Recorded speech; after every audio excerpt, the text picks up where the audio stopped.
Hello, and welcome to my Rant Rave review, ostensibly of Children of Blood and Bone, but in actuality about YA and why I do not like it. Yeah, that's right, my second video, I'm gonna punch the genre that everyone on BookTube loves. So I do not care for YA, and yet I keep reading it, expecting miracles. Even when I was a teenager, I wasn't really that into it. There's a few series where I'm like, that's okay. But, like, I've never been, like, in love with it. And apparently, like, I'm a librarian, by the way. Librarians seem to be, like, obsessed with YA once they know what it means. Like, oh, it's so great. But not a fan. Not a fan. And now I'm going to explain why I'm not a fan. And I'm going to use Children of Blood and Bone by Tomi Adeyemi as a springboard to talk about that. I will say, the book itself, Children of Blood and Bone, isn't that bad. I can't do a whole rant on the book itself, which is why I'm going to use it as, like, boop, to talk about something else.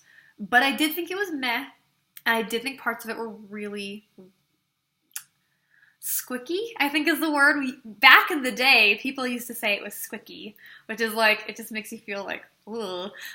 So, let's talk about the book. I chose it for a book club that I was doing at my library because the cover looked really rad. It's actually like a drawing rather than clip art or Photoshop, so it was great. And I'd heard great things about it. I will say, and this is actually not a negative, it was a fairly decent Avatar fan fiction. By which I mean, like, literally, if you took Avatar, the Last Airbender, set it in Africa instead of Asia, shipped Zuko and Katara, made Azula a good guy, you basically have the same thing. You have an air temple, you have a thing they have to do by the solstice, you have the person who's supposed to connect the spirit world and the human world, you have elements, only, like, there's, like, 10 of them instead of 4, but very much, like, I would not be surprised if this actually were a fan fiction originally from Avatar, which is not a bad thing, because I like it. I love elemental magic, I love that kind of stuff, and it's very, like, obvious, it's actually, like, really different, obviously, if you read it, but I'm, like, pretty sure that's what it started out as. Anyway, it's a fantasy setting, and the reason it was meh for me, not even, like, Rant Rave level, but just, like, meh, it kind of dragged. It's, like, this fat. It is a chonker of a book, and, like, it should have been, not, like, I wouldn't cut anything out, per se, but it should have bbeen, like, stopped partway through and then started another book. Because it was like, this life-threatening situation, and then this life-threatening situation, and like another, and another, and another, and it just, like, it gets boring after a while. Oh my god. People are apparently dying and being tortured, but, like, it's kind of a slog to get through. I know this makes me sound like a terrible person, but it just was. It just dragged. And I wasn't even listening to the audiobook. I wasn't even reading it, so I was just like, this is just taking too long. The other main criticism. Well, I thought I had another criticism. Well, let's just talk about the YA tropes present in the book that I didn't care for, and then I'll talk about, like, they show up in so many books. So many books. So, eyes. Now you might say, what do you mean eyes? Okay, so back in the day, I thought, maybe I'm a crazy person. Maybe it isn't, like, super common for YA authors to constantly talk about people's eye color, and maybe it's just me. Maybe I'm hallucinating. But no, like, it started with Harry Potter, where it's like, oh, you have your mother's eyes, and they're green, and blah, blah, and I'm like, okay, at least it's just one character, and it's very specific, and blah. And then I was reading Shadow and Bone, and it's like gray eyes, slate eyes, his cold slate eyes, his cold gray eyes, because apparently, like, gray eyes, which I have, by the way, is a personality trait or something, and you have to constantly talk about it. And then, holy moly, what was the other one I was reading? Throne of Glass, which is gonna get its own rant review, because I did not care for Throne of Glass. Literally, I counted 4 times in the first 5 chapters, she mentions the prince's, like, sapphire blue eyes. And I was like, we get it. We understand. We know what color his eyes are. You can stop now. That's the same book where it's supposed to be talking about her other love triangle, golly. Her other, like, love interest, like, he looked at her with brown eyes. And I'm like, oh, he looked at her with brown eyes. Like that's not an interest. Like, what does that mean? Like, yeah, okay, he has brown eyes. How else would he look at her? What? And again, I keep thinking, maybe I'm crazy. Maybe this isn't a thing. Maybe I'm just reading too much. And then I read Children of Blood and Bone, which takes place in Africa. Like, literally every character except for, I believe, one is, like, some type of African, well, not, it's like Africa with the numbers filed off. It's a fantasy world, but it's basically Africa. So everybody, okay. The only, like, special, like, different characteristics is the Magi, which are magical users, have, like, white hair and silver eyes. But everyone else who isn't one of them is, like, basically African. And yet the author feels the need to tell us, like, ad nauseum, constantly, like, so-and-so had, like, brown eyes, or, like, golden eyes, or this eye, like, various shades of brown. And I'm like, Kel Surprise, really? Like, you don't need to keep saying literally any descriptions of anyone's eye color. In fact, just leave it out. You don't even need one description of everyone's eye color. But once you've mentioned that they have, like, whatever color of eyes, like amber eyes or auburn eyes or whatever, like, okay, we're good. We got it. We don't need to know ever again, ever. Please stop mentioning it. Like, it is so annoying. And it happens so much in YA, and I don't know why. Like, people always make fun of YA authors for, like fan fiction authors for, like, her orbs. But no, like, published, official, actual authors of, like, young adult fiction are, like, obsessed with people's eye color, and it needs to stop. It's so weird. I'm sorry. And I know that that's, like, just personal to me, but I can't stand it. And it did a ton in Children of Blood and Bone. So that's one thing. Eyes. Number 2, angst. Like, and this is not true of all YA books. There are YA books which are lighthearted, or which are happy, or which can, like, balance, like, the good and the bad. But, like, if you look at, like, the J or juvenile books in a library or a bookstore, I don't care where you are, it's, like, colors. And then you turn the corner, and there's, like, the YA black. Oh, everything's black. Everything's darker and edgier. It's 3 edgy, 5 me. Everything's awful. We all have to fight a dictatorship all the time. And it's so, like, I think it's supposed to, and again, this is probably why I didn't like it when I was a teenager. It feels so patronizing. It's like, oh, like, you want to feel really important. And it's like, okay, but, like, it feels like you're talking down to kids by trying to make them feel more mature. Like, I don't know. It just seems so, like, the world isn't that bad, and to constantly harp on how horrible everything is and, like, fight the establishment. It's like, so angsty. And Children of Blood and Bone, again, it is set in, like, a dictatorship, and, but, like, not, like, it was just too dark and depressing. And again, by the end of the book, I was like, I don't even care if people are dying right now. Like, so many people are dead. Like, YOLO, what's the point? Like, it's like fatigue. It's like angst fatigue, where after a certain amount of time, I just can't bring myself to care about how edgy and awful and, like, dark everything and brooding and angsty everything is, because every YA book is that way, and apparently there is no balm in Gilead, and the world is a terrible place. Like, it just gets annoying after a while. The one I will say, unfortunately, like, the flip side of that is, and this is not a YA criticism, this is actually a criticism specifically of Children of Blood and Bone. They pulled a Matrix 2. The one non-angsty scene, and by pulled a Matrix 2, I mean in Matrix 2, the second movie, whatever the title is, the humans know they're going to go fight the machines. And so they decide to, like, rather than preparing for the battle, the previous, or following day rather, they have an orgy. And, like, bad stuff happens. And so, in Children of Blood and Bone, they know that there's a ceremony at the specific temple that this one person can do. She can only ever do it on the solstice, and only, like, once in 100 years. One person, one temple, one day. They have, like, 3 days to get there. So let's, like, have a party. And I was like, what? Like, I'm, like, okay, you got your angst, and then you got your, like, why would you do something so not, like, not what you should be doing? You should be, like, hightailing it to that temple, not having a stupid party, because things aren't going to go well, which is like obvious. You're like, I wonder when the bad guy's showing up. Oh, right about now. Like it, I feel like an editor should have been like, hey, maybe don't do that. Like, or work it in a different way. We're like, like we can't go because of some reason, whatever. I didn't care for that.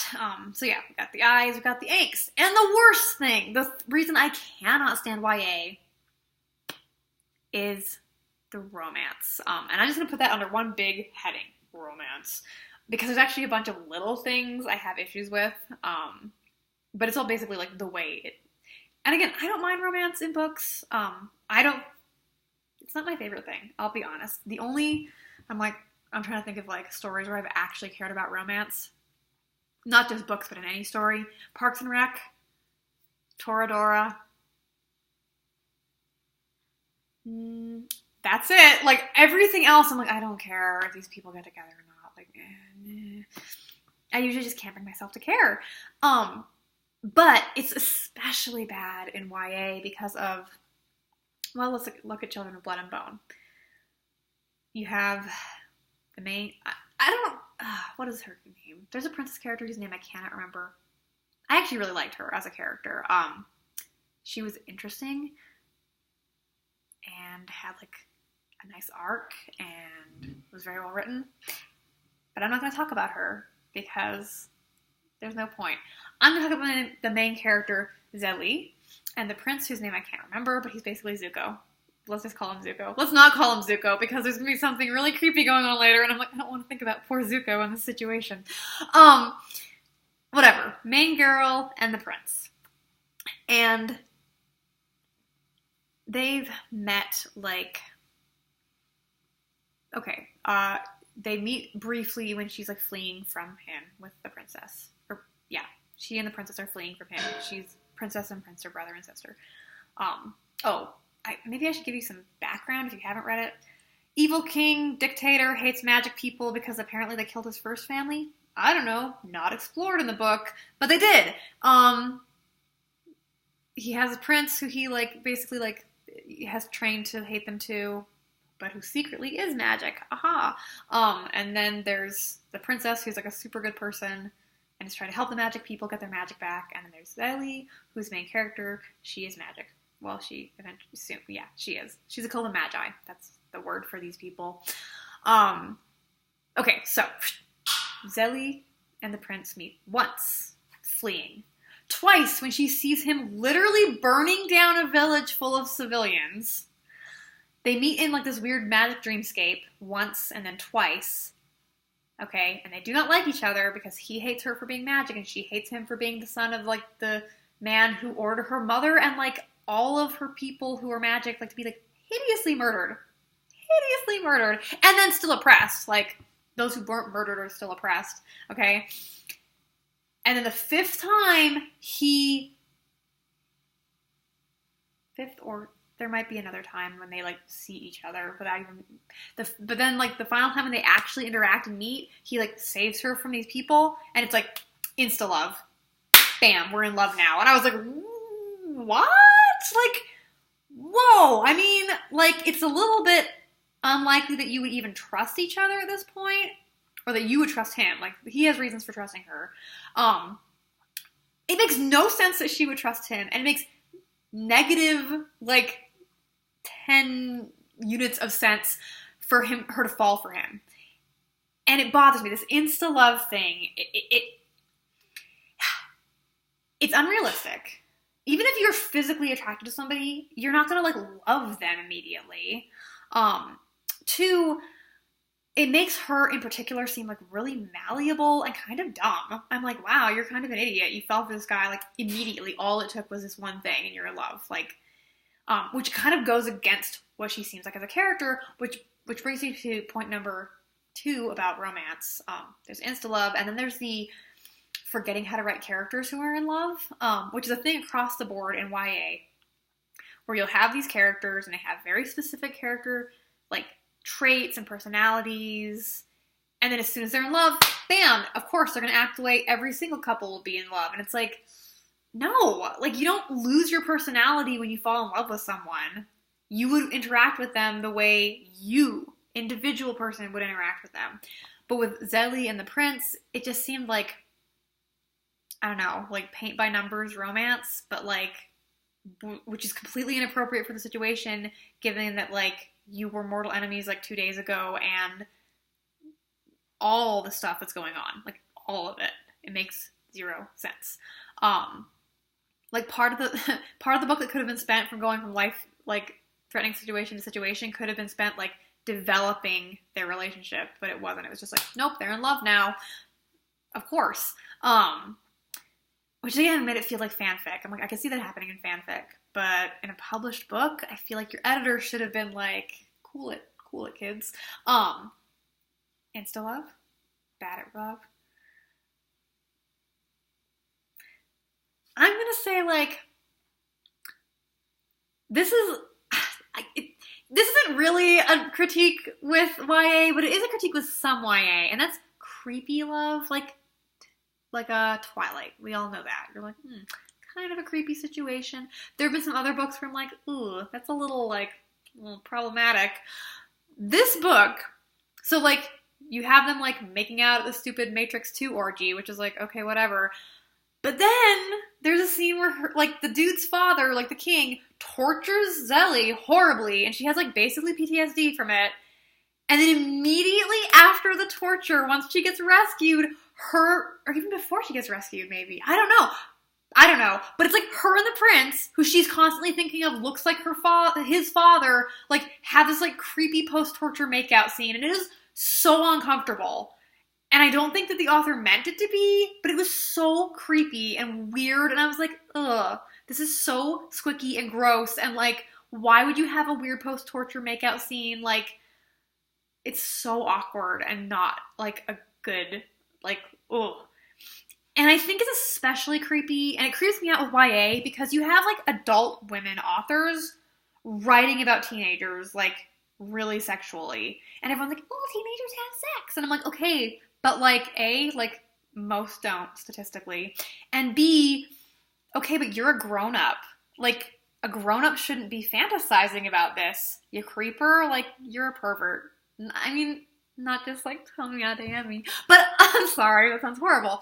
This is why it's a rant. This is why it's a rant. Tons of YA authors who are adult women are creeping on teenagers. I'm sorry. And that's why I really don't like YA, because I'm just like, ooh, like, you're an adult and you're writing about like teens and children, like literal children, and you're like getting really detailed about this. Like, ooh, I don't know. It makes me feel like really creepy and voyeuristic, honestly. I'm like, oh, I don't want to be a creepy voyeur. Like, ugh. But yeah, I just don't care for it. Like, and again, it's not even well written. It's not even well written romance. So yeah. So eyes, romance, whatever third thing. This is why it's a rant and not a proper review, because I'm like, I don't know, I'm just gonna shoot from the hip, pew pew, and we'll see what sticks. But yeah, the book itself was not bad. It was just kind of meh. Like, I could see reading the sequel. Like, the ending was kind of okay. A little bit repetitive. Not like the things that happen, but certain turns of phrase. Like, I feel like, and maybe it's because I listened to an audiobook, so I really caught the specific turns of phrase, but like every time she described the way her mom was killed, it was like almost the exact same wording. And I was like, oh, okay. Like, and again, I don't blame the author so much as the editor. The editor should have caught that and fixed it up. That's not a problem with YA. That's just a problem with an editor who, I don't know, didn't do their job. And that happens a lot in adult books too. So that's nothing against Miss Ayadani. But yeah, that was my thoughts on Children of Blood and Bone. Maybe I'll get hate. Maybe I'll get followers. Maybe it'll be both. But yeah, I do care for YA. However, I do read it, and I will be ranting and raving about some in the future. So look forward to that. This has been kind of a long rant, but I needed to get it off my chest. So next time I'll probably rave about something. Yay. I'm going to try to do like balance, like rant and then rave, and then rant and then rave, and then occasionally I'll combine the two. If I love and hate something, which happens sometimes. So see you in 2 weeks.